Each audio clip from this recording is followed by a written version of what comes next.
લજાએ લોભીને માના મનડારી લીધા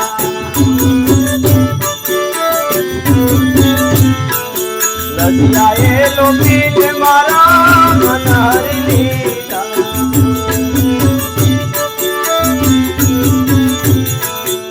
લજાએ લોભીને મારા મનહરી લીધા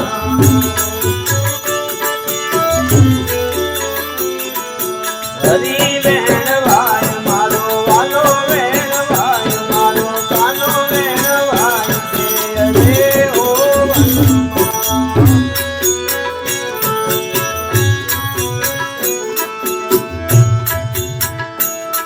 મોદાસજી કહે છે કે પ્રીતે અમને પરવશ કીધા પ્રીતે અમને પરવશ કીધા લજા લોપીને અમારા મન હરી લીધા ભક્ત જ્યારે સાર પ્રકારે સતત નિત્ય યુક્તા ઉપાસતે નિત્ય પ્રયત્નો વડે નિત્ય પોતાની વૈરાગ્યની દૃઢતા વડે આર્તો અથાર્થો આર્તો જિજ્ઞાસુ અથાર્થી અને જ્ઞાની જ્યારે ભક્તને જ્ઞાન પ્રાપ્ત થાય ને પછી એ જેમ તેમ ન ચાલી શકે એ આડેધડ પછી એને પછી નીતિની બાઉન્ડ્રીની સમજાય એને ધર્મની બાઉન્ડ્રી સમજાય એને સત્યના બધા જ ઓરાઓ સમજાવવા લાગે પછી એના મન હરી લે પણ કેમ પ્રીતે પરવશ થઈ જાય હવે એ જ્ઞાનમાં હવે એ ભક્તિમાં હવે એ પ્રેમમાં પ્રીતે પરવશ થયો પ્રીત કરીને અમને પરવશ કીધા આ સદગુરુ આ મહાપુરુષો આ સંતો આપણને શું કરે છે આ સત્યના આધાર સત્યનું સ્વરૂપનું દર્શન કરે આપણને સત્યમાં પરવશ કરાવી દે છે આપણે એને વશ થઈ જાય છે વળી આ 4 પ્રકારમાં બીજા 3 પ્રકાર આર્તો અથાર્થી જિજ્ઞાસુ અને જ્ઞાની એમાં 3 પ્રકારે ભક્તિ કરે છે પહેલો પ્રકાર તો કે પરાવલંબી એટલે કે સામેના કે બીજા વ્યક્તિ ઉપર અવલંબન રાખી અને પોતે ભક્તિના ભાવથી ભક્તિ કરે પરાવલંબી બીજો પ્રકાર સ્વાવલંબી પરાવલંબી છે હીન પ્રકાર કીધો ભક્તિમાં પરાવલંબી હીન પ્રકાર કીધો કે એને કોઈ વ્યક્તિ હોય કે એને કોઈ બીજી વસ્તુ હોય એના આધારે પરનું અવલંબન લઈ અને ભક્તિ કરે હા નિમ્ન પ્રકાર મધ્યમ પ્રકાર સ્વાવલંબી સ્વના પગ ઉપર સ્વનું અવલંબન કરે અને ભક્તિ કરે તો પછી વિચાર એમ થાય તો ઉત્તમ પ્રકાર કયો સ્નેહાવલંબી સ્નેહનું અવલંબન લઈ સ્નેહનો આધાર લઈ સ્નેહને જોઈ પ્રેમને જોઈને રાગને જોઈને નહીં મોહને જોઈને નહીં સ્નેહનું અવલંબન લઈ અને ભક્તિમાં યાત્રા કરે એ પછી આર્ત રૂપે હોય આપણે સવારે સમજ્યા કે આર્તના પણ પ્રકાર કે ભાઈ દ્વારકાની યાત્રા કરવી છે તો દ્વારકા ભગવાનના દર્શન કરવા છે તો આપણી પાસે 4 વ્હીલ છે તો આપણે 4 વ્હીલ લઈને જઈએ 2 વ્હીલ છે તો 2 વ્હીલ લઈને જઈએ લોકો ચાલીને પણ જાય છે તો 4 વ્હીલ વાળા પણ ચાલીને આપણને જાતા બતાય છે ઈ યાત્રામાં ઈ ભક્તિનો સતત એટલો અખંડ ભાવ વહેતો રહે છે કે હું પ્રભુના દર્શને જાઉં છું હું પ્રભુના લક્ષ્ય અર્થાર્થી જિજ્ઞાસુ બનો છે આર્ત છે આર્તતા છે નહીં છે ઈશ્વરને મળવાની જ નહીં ઈશ્વરને સતત સ્મૃતિમાં રાખવાની આર્તતા છે કે ભાઈ દ્વારિકાનો રસ્તો છે તો 15 દિવસનો છે તો 15 દિવસ સતત આર્તતા છે નહીં તો કે કૃષ્ણ દર્શન કીધું ને ઘણી વખત હું કહેતો હોઉં કે આપણી યાત્રા કરતા હોય સાધનાની તો એ યાત્રા મહત્વની છે કે આપણે જ્યાં પહોંચવું છે તે લક્ષ્ય મહત્વનું છે સાધના કરીને આપણે ક્યાંય પહોંચવું છે એ લક્ષ્ય મહત્વનું છે કે યાત્રા મહત્વની યાત્રા મતલબ માળા ધ્યાન પૂજા અર્ચન ઉપવાસ જે આપણે યાત્રાની યાત્રી પણ એ મહત્વનું છે કે એ સાધનને આધારે સાધ્ય સુધી પહોંચવું છે એ મહત્વનું છે તો ઘણી વખત આપણે કહેતા હોય કે ભાઈ યાત્રા મહત્વની નથી અને એ ત્યાં લક્ષ્ય પણ મહત્વનું નથી, પણ આપણે કોની સાથે ચાલી રહ્યા છીએ એ મહત્વનું છે. આપણે કોની સાથે યાત્રા કરીએ. આર્તતા એટલે શું? આપણે દ્વારકાની યાત્રાએ જઈએ, આપણે રણુજાની યાત્રાએ જઈએ, અથવા તો ધ્યાનની અવસ્થામાં સાધક આત્માની યાત્રાએ નીકળતો હોય. કોને કેમ આર્તતા અંદરથી પ્રગટે એ તો વ્યક્તિ અલગ છે. કોઈને સાવણો લઈને વાળવાની આશ્રમમાં મંદિરમાં કે એની આર્તતા, એને યાત્રા કરતો હોય. મોટું બધું મેદાનો સાંજ સુધીમાં વાળી યાત્રા કરે છે. પણ સાવળો લઈને વાળે છે, એમાં પરસેવો વળે છે, એમાં ઠાકે છે, એમાં પરસેવાના ટીપા પડે છે, પણ અંદરની આર્તતા એને કરાવે છે. જિજ્ઞાસા છે સત્યને પામવાની, કંઈક ઉત્તમતાને પ્રાપ્ત કરવાની. પાછો અર્થાર્થી પણ છે. અર્થ છે એમનેમ નથી, ગાંડા વેડા નથી. ભક્ત કોઈ દી ગાંડા વેડા ન હોય, એને અર્થ નીકળતો હોય. સવારે આપણે વ્યક્તિના સાર અલગ પ્રકારે જોયું કે ભાઈ કોઈક વ્યક્તિ આર્ત હોય, કોઈક જિજ્ઞાસુ હોય, કોઈક અર્થાર્થી હોય, કોઈક જ્ઞાની હોય. પણ આ તો પળી પાછું બપોરે સમજાયું કે નહીં, એવું પણ નહીં, હજી એમાં કંઈક કહેવા માંગે છે.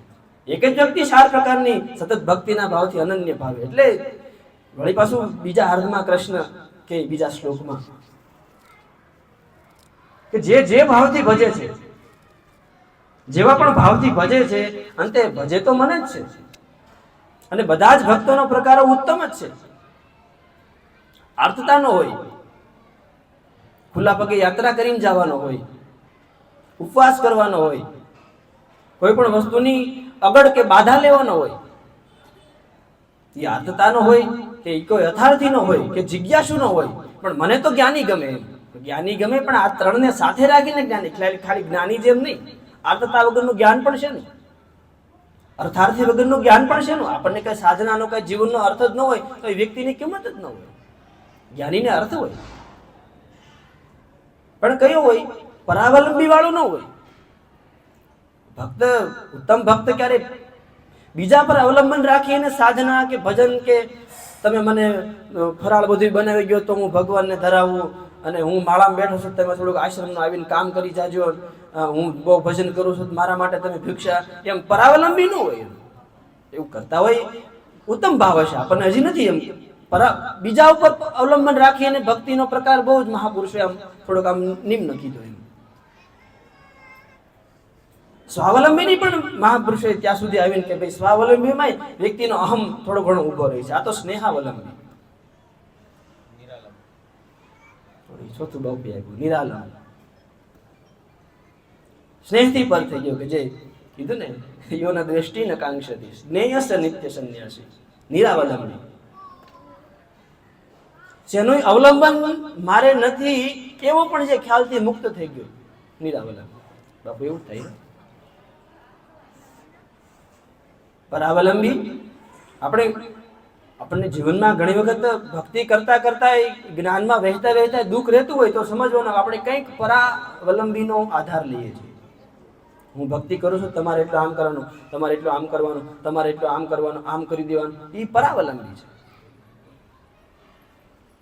સ્વાવલંબી પછી થોડોક આમ ભક્ત એમાં થોડોક જડ બને. સ્વાવલંબી આપણે કોઈનો આધાર ન લઈએ, અહમનો થોડોક સૂક્ષ્મ અહમ આમ ફૂટે એમ સ્ફુરણ. સ્વાવલંબી કરતાપણાનો પણ જ્યાં ભાવ તૂટે છે કે હું સાધના નથી કરતો, હું ભગવાનને ભાવથી ભજું છું, હું યાત્રા કરું છું ને મારી સ્મૃતિમાં જે કૃષ્ણ છે ને, દ્વારકાની હું યાત્રાએ નીકળ્યો છું, ઉગાડા પગે ચાલી નીકળ્યો. એ પગને પીડા દેવા માટે નહીં, પણ સતત હું મારા મનની કે સતત શરીરની સાથે રહેવાનો અભ્યાસ કરું છું. હું કૃષ્ણ માટે પીડા સહન કરું છું. કેટલી આર્તતા છે. હા, એને ઉત્તમ જ્ઞાનની જેને જ્ઞાન ગણતા હોય, પણ એ કૃષ્ણની સાથે રહેવું છે. કીધું કે ભાઈ પ્રીતે અમને પરવશ કીધા. જેને આ પ્રીત અંદરથી આર્તતા જાગે, એના વર્તમાં યથાર્થી હોય, એના અર્થ હોય, કૃષ્ણ દર્શનનો અર્થ હોય. કઈ નથી કરવું, બસ મારે તને ખાલી જોવો છે. હે કૃષ્ણ, તારા શરણની, તારા સાનિધ્યમાં નહીં. મહાપુરુષો તો ત્યાં સુધી યાત્રા કરે, તારા સાનિધ્યમાં પણ નહીં, પણ તારા દર્શન માટે જે ભક્તો આવે છે ને, એ ભક્તોને મારે જોવા છે કે કેવી કેવી જિજ્ઞાસા લઈને, કેવો હૃદયમાં ભાવ લઈને આવે છે. જિજ્ઞાસા અર્થાર્થી, એને અર્થ હોય છે. સવારે મેં વાત કરી કે ભાઈ મને આમ તીર્થયાત્રાએ આપણને આમ બહુ એવું મન ન થાય કે ચાલો જઈએ, પણ આપણને કદાચ એનો ખરો અર્થ જાણતા પણ ન હોય. આ બરાબર સમજાણું કે ભાઈ આ મહાપુરુષો કે ભગવાનના દર્શન માટે એમ નહીં, પણ ભક્ત જે અલગ અલગ પ્રકારના ભાવ લઈ, કેટલી પોતાના નીતિ નિયમો લઈ અને એ ભગવાનના દર્શન માટેના જે ભાવથી આવે છે, એ ભક્તોના દર્શન કરવા માટેનો મહિમા છે. કેટલું ઉત્તમ અર્થ. આપણે જેમ કેમ આપણે પરબમાં અમરમાની સમાધિ હોય, દેવીદાસ બાપુની સમાધિ હોય, તો પેલો સાદુલ ભગત કે અમને પગથિયામાં મને સમાધિ આપો, મારી સમાધિ ઉપર બધા પગ મૂકીને દેવીદાસ બાપુ અને અમરમાની સમાધિ દર્શન કરવા જવા જોઈએ. ભાવ તો જુઓ કે મારી સમાધિ ઉપર પગ મૂકીને જાય, એના મનમાં લઈને આવેલી શ્રદ્ધા, એના હૃદયમાં લઈને આવેલો ભાવ, એની સરેન્ડર મારા પર પડે, મારો એમને મુક્તિ થતી રહેશે. આ ભાવને આપણે શું કહેવું? પરવશ પ્રીતિ અમને પરવશ કીધા. આર્થ કેટલું આમ જીવનને આમ ભાવથી ભરી દે. પાપ તો આમાં આટા મારે કે જડ્યું હાથ ન મારે. જ્યાં ભાવ પ્રગટ થઈ જાય, જ્યાં જ્ઞાનની, જ્યાં ભક્તિની, જ્યાં પ્રેમની આમ ધારા, એનો સ્ત્રોત વહેવા લાગે. આર્થ, તથાર્થી, જિજ્ઞાસુ અને જ્ઞાની, પણ પરાવલંબી નહીં. સ્વાવલંબી તો સારું, આપણને નિયમોથી બદ્ધ કરે, આપણને અંદરથી મજબૂત બનાવે, પણ પછી તો ભક્ત આર્તતાને સમયે સતત જોતો રહે. ઘરે બૈરા રોટલી બનાવે છે તો આર્તતાથી, ભાવથી. વાસણ ધોવે છે તો ભાવથી. આપણો ધંધો કરીએ છીએ તો ભાવથી. ભાઈ આપણે તો હવે તો બળદનું ઓછું થઈ ગયું, પણ આપણે ખેડૂતને આપણે જોયા હોય કે ભાઈ બળદને પોરો દેવા માટે ઘડી હાથીને ઊભું રાખી દે થોડી વાર માટે.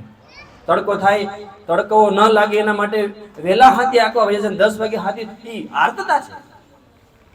ભલે નહીં જેટલા જીવ પ્રત્યે વહે એટલા પ્રત્યે એના મનમાં અર્થ છે કે મારો બળદ દુઃખી ન થાવ, મારા ઘરનું વ્યક્તિ છે. આપણે એવા ભાવથી આપણે વડીલોને જોયા છે. આપણે આ આર્તતા આપણને બધાને લાગુ પડે. આપણે જ્યાં કર્મ કરતા હોય, આપણા પરિવારમાં હોય, આપણા વ્યવસાયમાં, જે પણ કોઈ જગ્યાએ આર્તતા, અને એનો અર્થ નીકળતો હોય તો જ આપણામાં આર્તતા ટકે, એ ભાવ ટકે. અને એ જ આપણી જિજ્ઞાસુ વૃત્તિને સતત એને પોષણ આપતું રહે. આ આર્તતા અને આધારથી આપણી જિજ્ઞાસા વૃત્તિને પોષણ આપે, આપણને ફરી જિજ્ઞાસુ બનાવે. જેમ અર્જુન જિજ્ઞાસુ બનાવે, સ્થિત પ્રજ્ઞના મને લક્ષણ બતાવો, સ્થિત પ્રજ્ઞની મને એની ભાષા બતાવો, એ કેવો હોય, એ કેવું ચાલે, મને એ જિજ્ઞાસા છે. તમે ઘડી જ્ઞાનની વાત કરો, તમે ઘડી કર્મની વાત કરો, તમે એક સરખું કહો, એમ એ જિજ્ઞાસા કોણ પ્રગટાવે? આપણી આર્તતા. અને અર્જુન ન હોય તો ગીતા કેમ થાય? ભાઈ તાકાત છે. સરસા કોની સાથે કરી? આપણે તો પ્રેમને રાગ સમજવા મળી, રાગને પ્રેમ સમજવા મળી. એ આપણને પેલા વ્યાકરણ સમજાવે કે જ્ઞાન સમજાવે કે ભાઈ ક્રિયા આને કહેવાય, કર્મ આને કહેવાય, કર્મ ફળ આને કહેવાય. ક્રિયાનો અર્થ એવું થાય કે જે અંદરથી સહજ પૂર્ણ થાય છે. એ સહજ પૂર્ણ થાય છે, એની સાથે જોડાવું એ કર્મ. અને જેવા ભાવથી જોડાવું ને એ કર્મના ફળને લાગુ પડે. આ વ્યાકરણ સમજાવવા જવું કે સીધી જ્ઞાનની સરળ, એટલે અર્જુન વગર ગીતા કેમ થાય? આ તો આર્તતા, એની જિજ્ઞાસા, એને એક એક વાતનો અર્થ સરે. કેટલું આપણને કૃષ્ણ નજીક લઈ જાય, પણ પરાવલંબીથી નહીં. આપણે જોવું આપણા જીવનમાં આપણે કેટલું પરના અવલંબને સુખ લેવાનો પ્રયાસ કરીએ છીએ. કોઈ પણ નાની વસ્તુમાં પણ બીજાના આધારે સુખ લેવાનો જ્યારે પ્રયાસ કરીએ, કોઈ પણ ભલે નાની વાતમાં, કપડાં ધોવાની વાતમાં, વાસણ ધોવાની, કોઈ પણ વાતમાં આપણે સતત પરાવલંબી તો હોવા જ ન જોઈએ. કાં તો સ્વાવલંબી અને કાં તો સ્નેહાવલંબી.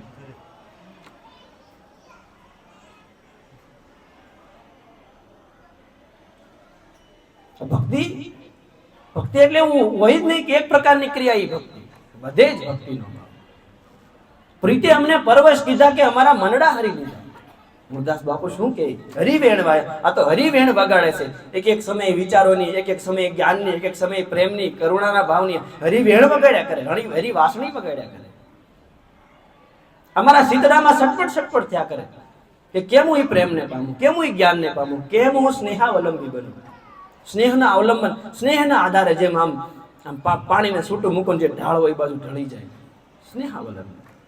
પણ પાછું જ્ઞાની, પાછું જ્ઞાની એમ આર્તો હોય, આર્તતા હોય, જિજ્ઞાસુ વૃત્તિ હોય, એના જિજ્ઞાસુ વૃત્તિમાં આર્તતા સાથે એનો અર્થ સરતો યથાર્થી હોય અને પાછો જ્ઞાની હોય. એમ સ્નેહાવલંબી. રાગમાં કે મોહમાં ખેંચાય એવી રીતે નહીં, જડતા વાળો પણ નહીં, સ્વાવલંબી નહીં, પોતાને એના જીવનમાં કે સાધનામાં કે વિચારોમાં ગંધ આવતી હોય એવું પણ નહીં, સ્નેહાવલંબી. અને સ્નેહાવલંબનું માં જ્યારે સાધક યાત્રા કરે, યાત્રા કરતો રહે ત્યારે એક સમય એવો આવે કે એ સ્નેહાવલંબી નો પણ પોતાને ખ્યાલ નિવૃત્ત થઈ જાય અને પછી નિરાવલંબી બને. અને ત્યારે ગોપીઓએ ભાગવતમાં ગાઈ ઉઠ્યું કે વ્રજજનાર્તિ હન વીર યોષિતા. વ્રજજના, હે વ્રજ, વ્રજ એટલે ગતિ કરવા વાળા, વ્રજ એટલે કે વ્રજમાં રહેવા, વ્રજજનાર્તિ હન, વ્રજજન વીર યોષિતા, હે કૃષ્ણ તું વીર છો. પણ અમે ગોપીઓ છીએ, અમે પરાવલંબિતાનો ભાવ છોડ્યો, અમે સ્વાવલંબિતાનો ભાવ છોડ્યો, અમે સ્નેહાવલંબીમાં આવી ગયા. પણ હવે તો અમે સ્નેહ કરીને એમાં એટલા ઓગળ ગયા. સ્નેહ એટલે શું?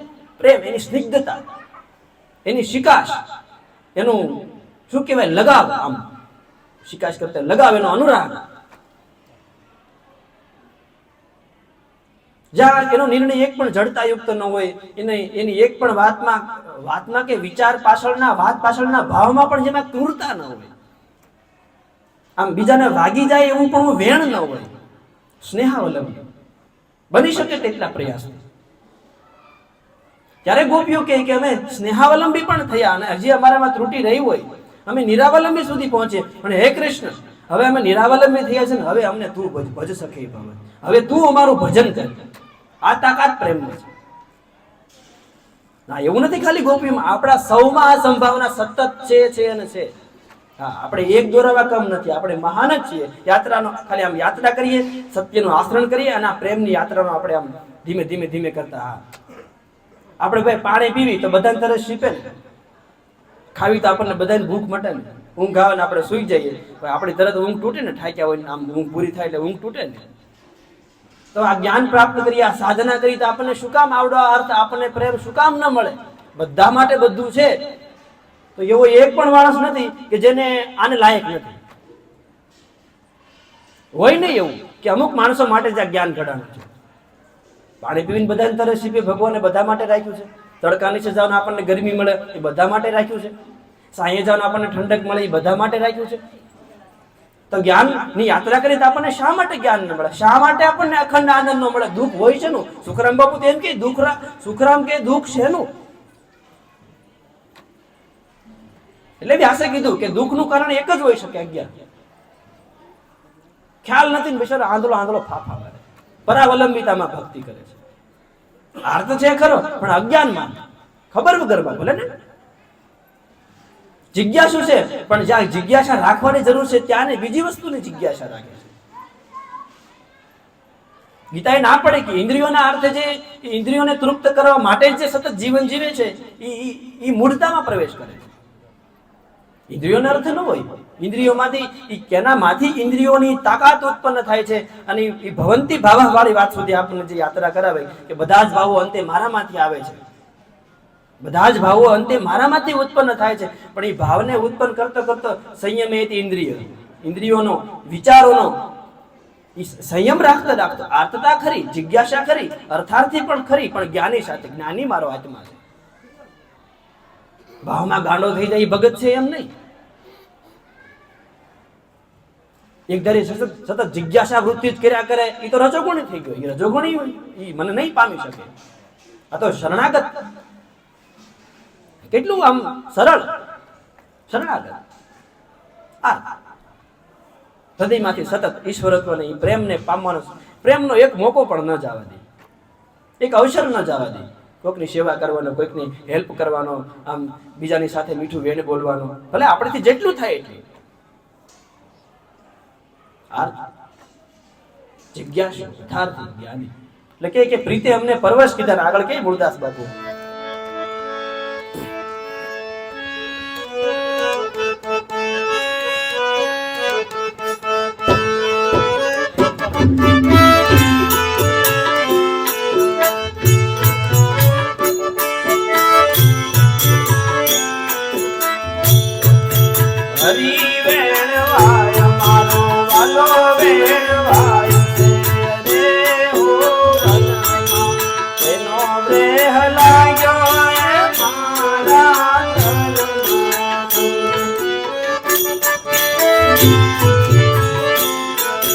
એનો બ્રેહ લાગ્યો મારા તનમાં.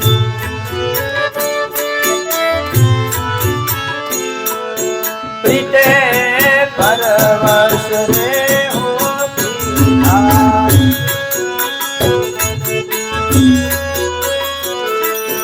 પ્રીતે પરવશ રે હોતીલા.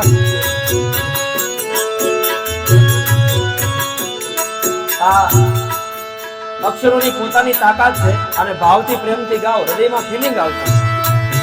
પ્રીતે પરવશ રે હોતીલા.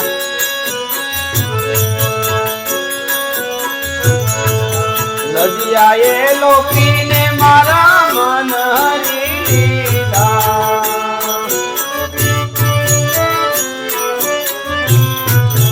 હરી વેણવાય છે વાલો વેણવાય છે રે હો વનમાં.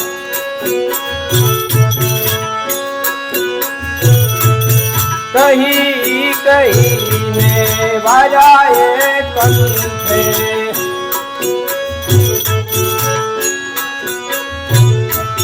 કહી કહીને વાજા અમને કંઠે.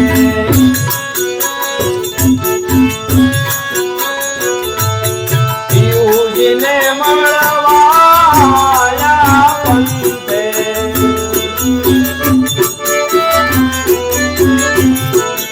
પિયુજીને મળવાયા પંથે.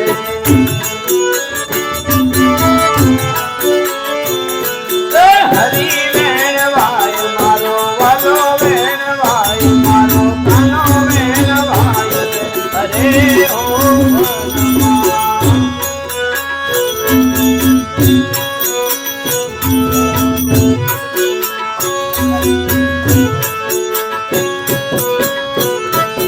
પ્રાણ પ્રભુજી અરે હો પાસે.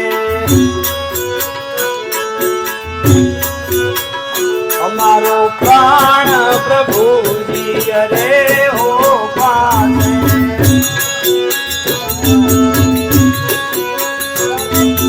અહીં કેમ રહી ઉદાસે.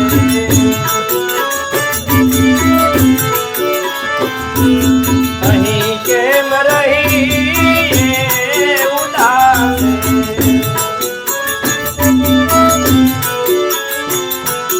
હરી વેણવાય મારો વાલો વેણવાય મારો પ્રભુ વેણવાય છે રે હો વનમાં. ત્રિભુવન નિર્જા રે હો તમને.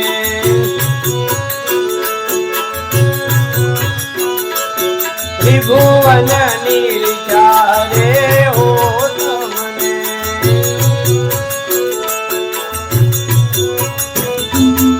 અંગમાં આનંદ વધો અમને.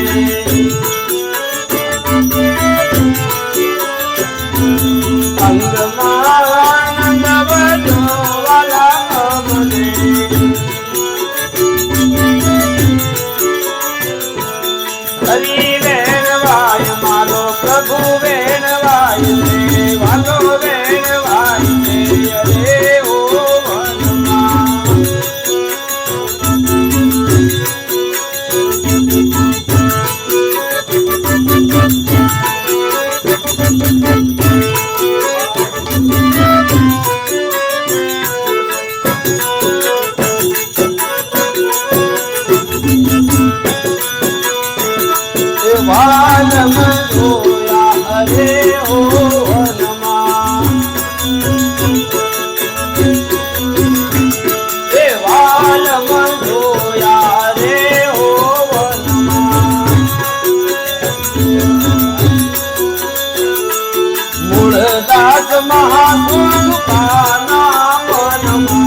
હરી વેણવાય મારો વાલો વેણવાય પ્રભુ વેણવાય રે હો રે હો.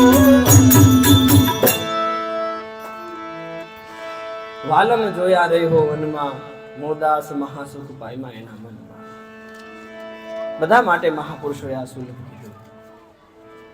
તો આપણે યાત્રા કીધું કે ભાઈ ત્રિભુવન નિરીખ્યા રહેવો તમને.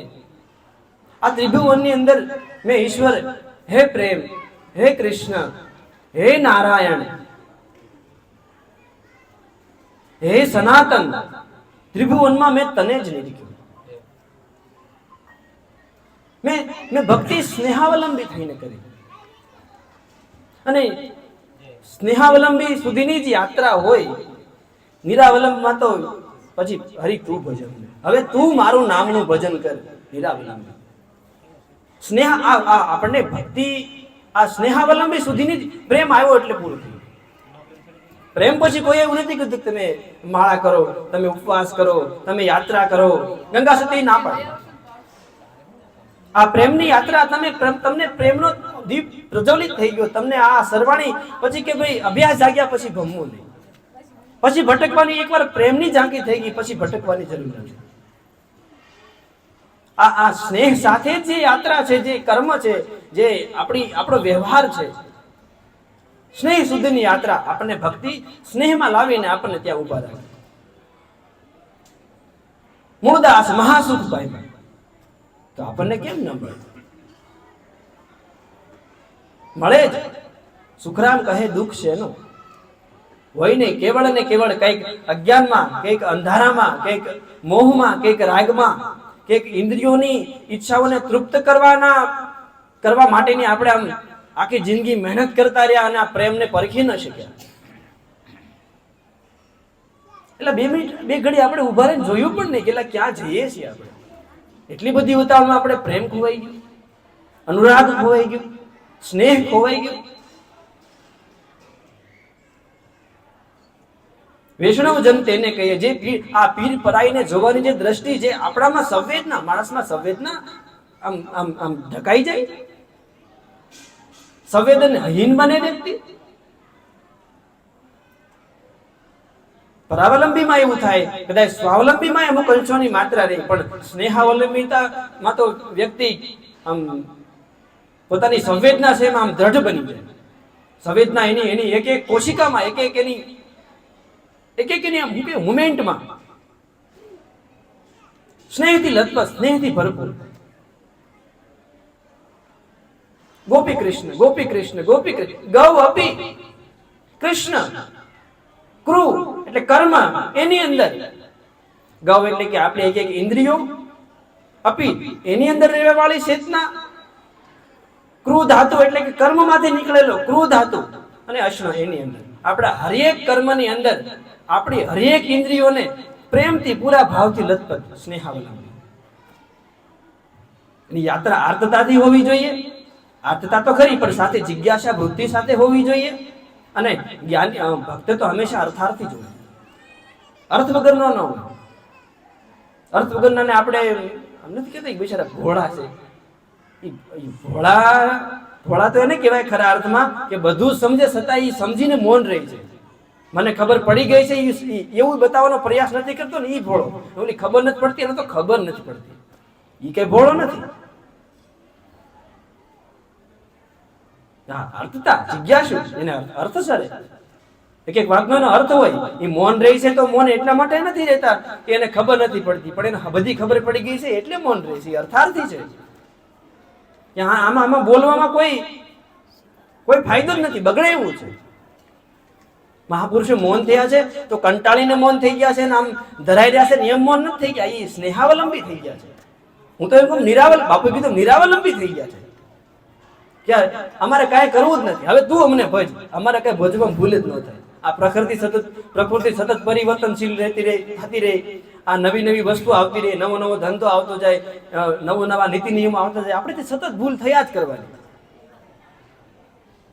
તો હું આપણે છોડી દેવું, કર્મ છોડી દેવું, ભાવ છોડી દેવું? છૂટે એમ જ નથી.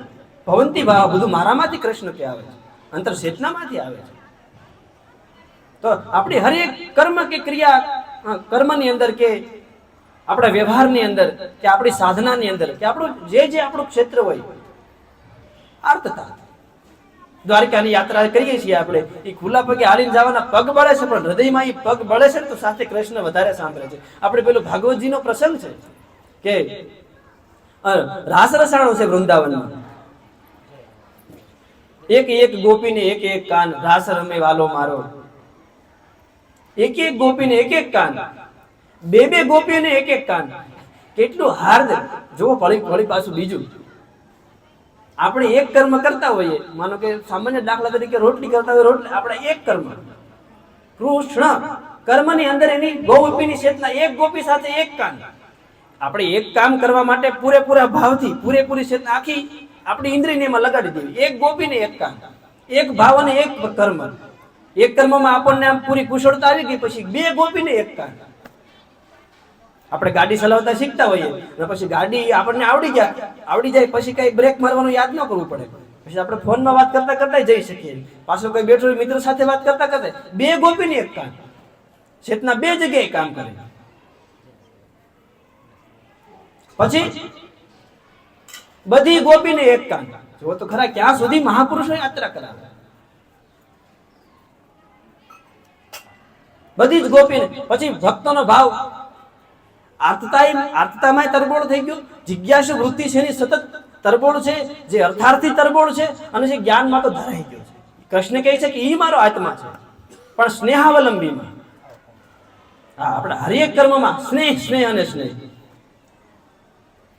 હા, અને ગીતાએ જે 3 ગુણોની વાત કરી કે કેવું ભોજન તમસયુક્ત છે, કેવું ભોજન રજસયુક્ત છે, કેવું ભોજન સત્વયુક્ત છે. તો કે જે સૂકું છે, જે આમ સુકાઈ ગયેલું છે, જે બળી ગયેલું દાજી ગયેલું છે, એ તમસયુક્ત છે. પછી કે જે અનેક મરી મસાલાઓ નાખીને જેને આમ બેસ્ટ કરવાનો પ્રયાસ કરવામાં આવે છે, કે અનેક વસ્તુ ભેળવીને કરવાનો પ્રયાસ કરવામાં આવે છે, એ રજસતા છે. અને સ્નિગ્ધતા છે, એ સત્વ છે. આ સ્નેહ એટલે સ્નિગ્ધતા, હૃદયની સંવેદના યુક્ત, જેની વિચારધારા, જેનું વલણ, જેનો વ્યવહાર, પૂરેપૂરું સ્નિગ્ધતા, સ્નેહાવલંબી. કોઈ પણ વાતનો અર્થ એ સ્નેહ સાથે જ કરે. કેટલો ભક્તનો ઊંચો પ્રકાર. કે ત્યારે મૂળદાસ બાપુ એવું કહેતા હોય કે હવે હરિ એક ધારો વેણ વગાડે છે, હરિ વેણ વાય છે રેહો વનમાં, તેનો મને વ્રેહ લાગ્યો, એની મને આર્તતા જાગી, તેની મને પીડા જાગી, કે એને હું સાંભળું, એને હું સમજું, એની હું સાથે રહું. દ્વારકાની યાત્રાએ જઈ તો પગ બળવા સાથેની યાત્રામાં કૃષ્ણ વધારે નજીક આવે છે. પાછું સાથે સાથે ઉપવાસ કરતા વળી પાછું આપણે યાત્રાના નિયમો હતા કે કોઈ આશ્રમમાં કે કોઈ ધર્મશાળામાં જ રોકાવું. આમ આપણે યાત્રા અત્યારે તો થોડું કેવું થયું કે આપણે યાત્રા કરીને બધી વસ્તુની સગવડ સાથે લઈને જઈએ, યાત્રાનો રહી પ્રવાસ થઈ જાય. યાત્રામાં કઈ સગવડતા હોય? યાત્રાનો અર્થ જ એવો થાય છે કે ભગવાન જેમ જીવાડે એમ સ્નેહથી જીવવું. સ્નેહમાં કોઈ નીતિ નિયમ જ ન હોય, સ્નેહમાં કોઈ બંધારણ હોય. યાત્રાનો અર્થ ઘરેથી નીકળ્યા એટલે હું ભગવાનના ખોળામાં રમવા જાઉં છું. ભગવાનના ખોળામાં રમતો હોય પછી હારે આપણે કઈની વ્યવસ્થા કરવાની હોય. યાત્રાનો એ અર્થ થાય. એમાંથી બહુ જ્ઞાન મળે છે. એમાંથી આપણને અલગ અલગ લોકોના વિચારધારાનો અનુભવ થાય. આપણું શરીર, આપણું મન કે આપણી વિચારનું જે વલણ છે, બહુ બધી ગ્રંથિઓ તૂટે છે યાત્રામાં. યાત્રા સામાન્ય નથી, પણ યાત્રા રહી ત્યાં સુધી. યાત્રા આપણને ઈશ્વર સુધી અનેક મહાપુરુષોનો મત છે, યાત્રા ઈશ્વર સુધી પહોંચાડે. એટલે દ્વારકાની યાત્રાએ જતા હોય, હૃદયમાં જે ભાવ છે એ એક આર્તતાનો ભાવ છે. પછી આપણે દ્વારકા મંદિરે પહોંચીને કૃષ્ણ દર્શનનો એક લાભ લઈએ છીએ. કૃષ્ણ દર્શનનો લાભ લેતા પછી આપણને એવું થાય હું એટલા ઊંચા ભાવથી આવ્યો છું, પછી આપણે બીજા ભક્તોને જોતા હોય, લે આ તો મારી કરતા ઊંચો ભાવ લઈને આવ્યો. આપણે કેટલું સમદ્રષ્ટિ બને છે, લોકો પ્રત્યેનો દ્વેષ નાશ પામે. આવી દ્રષ્ટિથી જો યાત્રા થાય કે હું જે ઉત્તમ પ્રકારનો ભાવ લઈને ત્યાં હું પહોંચ્યો છું, કૃષ્ણ દર્શન કરું છું, આવા તો હજારો યાત્રાળુઓ આવે છે. કેવો લોકોનો ભાવ છે, કઈ નકારાત્મકતા કે આમ કે મારવા પીટવાની વાત કે કોઈ વસ્તુ હાવ નાશ પામી જાય. વ્યક્તિ સ્નેહાવલંબી, સારું હોય ને એને ભજતો થઈ જાય. આપણે આખા જીવનમાં જ્યાં પછી આપણે એ કઈ રોજ દ્વારકાની યાત્રા નહીં, પછી આપણે આપણા ઘરના મંદિરમાં એની સામે બેઠા હોય ને ત્યારે આપણે દ્વારકાની સામે જ બેઠા છીએ. હા, એ આપણે દ્વારિકાના મંદિરે જઈએ તો બીજા બધા યાત્રાળુ છે, અને ઘરના મંદિરે કૃષ્ણ દર્શન કરીએ, જે આપણે ઈષ્ટ એના દર્શન કરીએ, તો આપણા ઘરના સભ્યો છે એ આપણા માટે તો યાત્રાથી આવેલા માણસો આપણને, કારણ કે આ જગતે આપણને તો એવી રૂપે જ મળ્યું છે ને, આપણે તો યાત્રા કરી રહ્યા છીએ. બધા આપણને સગાવાલા મળ્યા છે, તો આજે તો માં થઈને આવી છે, તો આગલા જન્મમાં તો કંઈક બીજું થઈને આવે, આજે તો પિતા થઈને આવ્યા છે, આગલા જન્મ આ તો ભાઈ એવી રીતે મળ્યા છે. જેમ મંદિરની એક યાત્રા, એમાં આપણું આ જીવન પણ એક યાત્રા છે.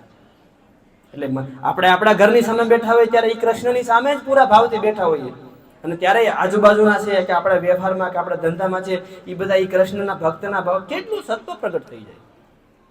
અને એક સૂત્ર છે કે ભાઈ ખામીઓને જોવા જશો તો ખાસિયત ક્યાંથી જોઈ શકશો, ખામીઓને જોવા જશો તો ખાસિયત ક્યાંથી જોઈ શકશો.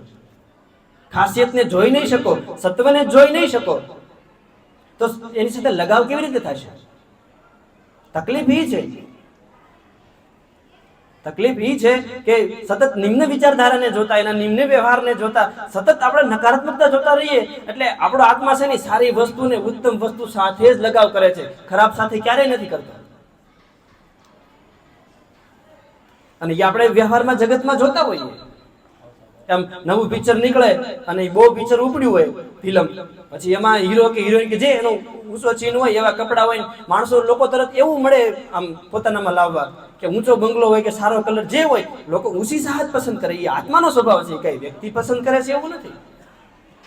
ઉત્તમતા છે એની સાથેનો સીધો લગાવ આત્માનો, કારણ કે સત્વ છે એ ઈશ્વર છે, સત્વ છે એ ઈશ્વર છે. તો આપણે જ્યારે ઉત્તમતા સાથે જ લગાવ આત્માનો સ્વભાવ છે, તો પછી આપણે સતત નિમ્નતા જોઈશું, સતત દુર્ગુણ જોઈશું, સતત આમ નકારાત્મકતા જ જોઈશું, તો એની સાથે લગાવ કેમ થશે? હા, પછી એવી ટેવ પડે એને જીવનમાં આપણે સતત દુઃખનો અનુભવ થતો રહે, જગત આમ થઈ ગયું છે, લોકો આવા થઈ ગયા છે, તો પછી આપણે ભક્ત ન રહ્યા. આપણે જગતને સુધારીને ભક્તિ કરવાનો પ્રયાસ કરી રહ્યા છીએ, પરાવલંબી છીએ, બહુ જ આઘું છે, બહુ જ આઘું છે. અને પછી વળી પાછા 3 પ્રકાર કહે કે ભાઈ એક ભક્ત એવો છે કે જે સર્વમાં મને જોવે છે, ઉત્તમ પ્રકારનો ભક્ત. મધ્યમ પ્રકારનો ભક્ત એવો છે કે ખરાબ છે એની અવહેલના કરે છે, એનાથી દૂર રહેવાનો પ્રયાસ, એ મધ્યમ પ્રકારનો ભક્ત છે. કે એને કેવું અપેક્ષા વૃત્તિ કે આપણી વેદાંતની ભાષામાં અપેક્ષા વૃત્તિ. દુર્ગુણ કે ખરાબ છે એનાથી આપણે આઘું રહેવાનું, અપેક્ષા વૃત્તિ. ઈશ્વરે તો ક્યાં સુધી કીધું કે કોઈ વસ્તુ ખરાબ નથી, પણ એમાં તમને ઉત્તમતા જોતા આવડે તો, અને ઉત્તમતાની દ્રષ્ટિ તો દિવ્યમ દદામિ તે ચક્ષુ, ગુરુ આપે તો જ થાય. એ દ્રષ્ટિ આપણને આપણે સાથે સાધના કરવી પડે. ઉત્તમતા વાળો કયો કે સર્વમાં મને અને મારામાં સર્વને. મધ્યમ પ્રકારનો કયો તો કે સારું છે દેખાય એટલે એને સહાય, અને ઓલાની અવહેલ ઉપેક્ષા કરે. હીન પ્રકારનો કયો તો કે ખાલી મારી પૂજામાં કે મારા ખાલી કર્મમાં, માળામાં, ખાલી સેવામાં એટલા પૂરતો જ ઈશ્વરના કે ભાવને જોવે, તો એ ખાલી આમ હજી બાળક, દૂધ પીતું બાળક છે. એ બધી જગ્યાએ એની આર્તતા નથી વહેતી, બધી જગ્યાએ જગ્યા એને દ્વાર જ બંધ કરી દીધા. એ ખાલી દૂધ પાવીને તો જ ભક્તિ, ખાલી માળા કરવી તો જ ભક્તિ, એમ નહીં. સર્વમાં મને અને મારામાં સર્વ, સ્નેહાવલંબી થઈને, જ્ઞાની બનીને. આવો ભક્ત ઈશ્વરને ગમે છે, જ્ઞાની કે મારો આત્મા છે, અને એવો આપણે બધા થઈ શકીએ, બધા કરી શકે એમ છે. આમ જરીએ આઘું નથી, પણ આપણને ગુરુએ જે દ્રષ્ટિ આપી, ગુરુ જે આપણને માર્ગ આપ્યો ને, એમાં આપણે આપણા જ ઘરે કૃષ્ણ દર્શન, આપણા આજુબાજુના વ્યક્તિત્વમાં કેમ આપણે યાત્રા આવ્યા હોય, એ યાત્રાળુનું દર્શન કરીને આપણે આનંદ લઈએ છીએ ને, એવા જ આનંદથી આપણે આટલું કરવાનું છે. એટલે બહુ ઈશ્વર સુધી આપણે પહોંચી ગયા. મૂળદાસે કીધું કે હું તો મહાસુખ પામ્યો, અને આપણે એવું હવ પામીએ કે એમ છે. બોલો સદગુરુ દેવ.